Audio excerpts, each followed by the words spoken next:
Shalom, shalom. Avec vous, le pasteur Anani. Veuillez commenter et aimer mon direct. Soyez bénis par l'Éternel qui a fait les cieux et l'armée. Que le Seigneur vous bénisse et vous garde. Dans cette vidéo, nous avons donc un thème important. C'est Colossiens chapitre 2, versets 16 à 17, ou des sabbats de fête, encore appelés sabbats cérémoniels. Rappelez-vous, il y a donc un repos de sabbat réservé au peuple de Dieu. Que personne ne vous juge donc au sujet de manger ou de boire ou d'une fête ou d'une nouvelle lune ou des sabbats, sabbaton. C'était l'œuvre des choses à venir, mais le corps est en Christ. Il a effacé l'acte dont les ordonnances chérographon de condamnés et qui subsistaient contre nous, et il les a éliminés en le clouant à la croix. Il a dépouillé domination et les autorités, les a livrées publiquement en spectacle, triomphant d'elles par la croix. Chapitre 2, versets 14 et 15. Alors, que personne ne vous juge au sujet d'une fête, de nouvelle lune, des sabbats. C'était l'homme des choses à venir, mais le corps est en Christ. Qu'est-ce que cela veut dire? L'apôtre nous dit dans ce passage que quelques sabbats, de quel sabbat il veut parler? C'est des sabbats qui font partie de l'acte effacé dont les ordonnances nous condamnaient et qui subsistaient contre nous. Acte que Jésus-Christ a détruit en le clouant à la croix, versets 14 et 15. Le texte ici dit qu'il a annulé, c'est-à-dire le document accusateur, que les commandements retournaient contre nous, en fait, qui nous étaient hostiles. La English Standard Version dit les exigences légales qui étaient en face de nous. En fait, celui qui pêche, rappelez-vous, devrait mourir. Donc, Jésus-Christ a fait disparaître ce qui nous condamnait en la clouant à la croix. Colossiens chapitre 2, verset 14. Le terme chérographon est dans ce acte accusateur.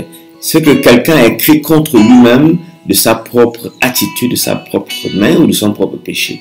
C'était donc dans le grec une note à la main ou écrit que quelqu'un reconnaissait que l'argent qui avait été déposé ou a été prêté devait être retourné à temps. Alors cet acte, Christ l'a détruit en le clouant à la croix. Ces ordonnances, ce sont des cérémonies de la loi mosaïque qui étaient des ombres ou types du Christ. Paul n'a pas pu parler ainsi des 10 commandements. Rappelez-vous, les commandements pour lui, le commandement, la loi est sainte, le commandement saint, juste et bon. La loi est bonne, la loi de l'Éternel est parfaite. Elle restaure l'âme. Donc nous voyons ici que Paul ne pouvait pas parler des commandements qui étaient nettement distingués de la loi cérémonielle, tant dans l'Ancien Testament que dans le Nouveau Testament.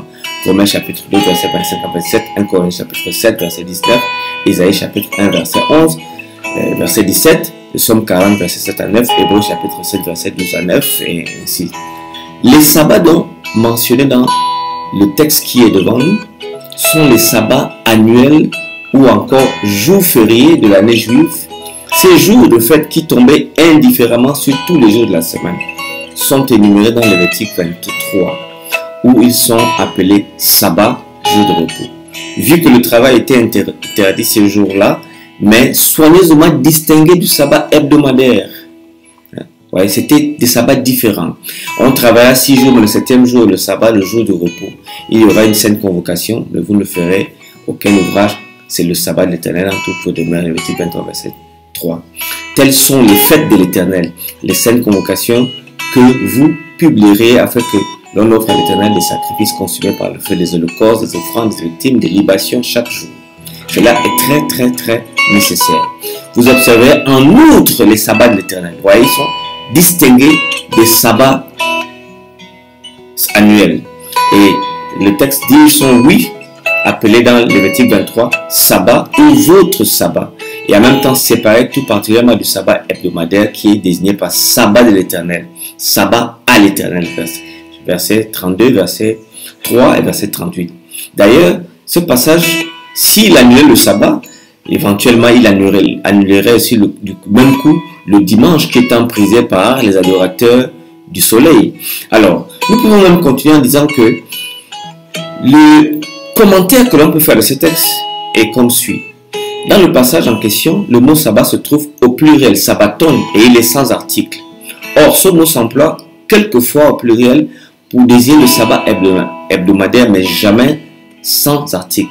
Le premier jour de la semaine, lorsqu'il est utilisé comme cela, c'est Mias Sabbaton, le premier des sabbats que nous traduisons le premier jour de la semaine. Elle se rendit au sépulcre de grand matin comme le soleil venait de se lever. Vous avez le texte dans Marc chapitre 16 verset 2, Matthieu 28 verset 1, Luc 24 verset 1, Jean 20 verset 1, Mias Sabbaton, qui est clairement ici le premier de la semaine pour dire que le sabbat était le 7e jour de la semaine, parce que sans le sabbat, vous n'avez pas de semaine. Alors, il se rendit à Nazareth et il avait été élevé selon sa coutume. Il est entré dans la synagogue le jour du sabbat.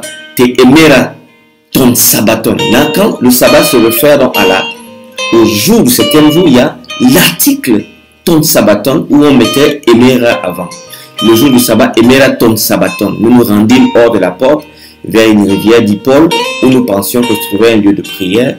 Nous nous y assis, mais nous parlâmes aux femmes qui étaient réunies. Alors ici, ce mot s'emploie bien quelquefois au pluriel pour désigner le sabbat hebdomadaire, mais jamais sans article. Toutes les fois qu'il se trouve sous la plume des évangélistes dans la bouche de notre Seigneur, il est employé parfois au singulier, parfois au pluriel, mais avec l'article, où on ajoute encore pour éviter la confusion avec le jour hebdomadaire par le mot emera qui signifie jour. Excepté que lorsqu'il s'agit des sabbats en général, parce que notre Seigneur voulait simplement mettre la clarté et il voulait abolir les divers sabbats qui étaient des fêtes annuelles qui accompagnaient les fêtes, tout en conservant le sabbat hebdomadaire. Rappelez-vous, il y a un repos de sabbat réservé au peuple de Dieu. Alors ainsi, les passages du Nouveau Testament qui parlent de renoncer à l'observance des jours sont relatifs au sabbat qui était observé par les Juifs indépendamment du sabbat hebdomadaire. Restez connectés, la prochaine vidéo sera sur Galates chapitre 4, verset 10. Et nous allons voir également un autre texte important qui nous donnera dans ce troisième texte nécessaire pour comprendre quels sont les sabbats qui faisaient partie des 8 sabbats annuels, qui sont des sabbats qui étaient les types de Christ, de sa mort sur la croix, et le sabbat qui fait partie des 10 commandements. Rappelez-vous, souviens-toi le jour de repos pour le sanctifier.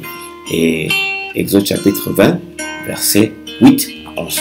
Que le Seigneur vous bénisse et vous garde.